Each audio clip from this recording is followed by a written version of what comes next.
For the third time since it was first ushered in back in 2010, the US Supreme Court has propped up Obamacare. In a 7-2 ruling this Thursday, justices have thrown out a bid by 18 Republican-led states and a few individuals to invalidate the Affordable Care Act.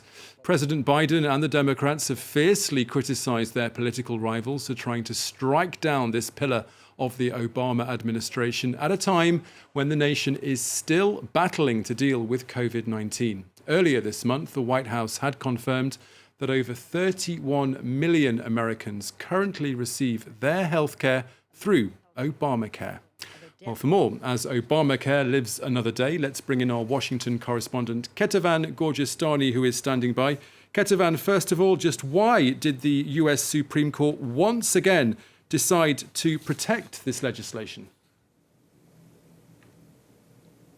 Well, this time the Supreme Court of the United States ruled that basically those state attorneys general who brought the lawsuit had no legal standing to bring the lawsuit. And the focus of the lawsuit was the so-called mandate. Initially, when the law was passed, this mandate had a sort of a tax penalty for the people who refused to get health care. But several years later, back in 2017, that law was modified to zero out that penalty. And basically what those Republican attorneys general said was that now that that tax penalty was basically zero, all that was left was a requirement for American people to get health care, and therefore that was unconstitutional. The court did not rule on that. They basically just said that the states could not prove that they would suffer from this type of zeroed out tax penalty, and therefore they had no reason to bring that lawsuit in front of the Supreme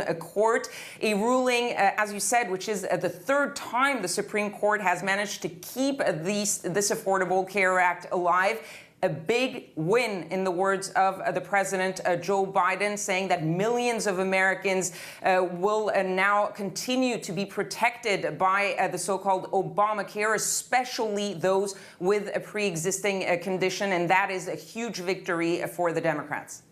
Now, Kethevane, many supporters of Obamacare had worried that the strong conservative majority in the Supreme Court could have killed this law. Now, those fears have of course, not materialized. Just why is that, and what does all that mean going forward? Well, as you said, the ruling was 7-2. That means 4 conservative justices actually decided to uphold the Affordable Care Act, along with the 3 liberals. Among those 4 conservatives, there were 2 of Donald Trump's appointees, including Amy Coney Barrett, the last appointee from Donald Trump, someone that a lot of liberals thought would be voting against any sort of help for the Affordable Care Act. That didn't come to life. Those conservative justices really ruling on the legal standing of the lawsuit. But basically the message, the underlying message from the Supreme Court, including from those conservatives who voted to uphold it, is that the Affordable Care Act was a law passed by Congress.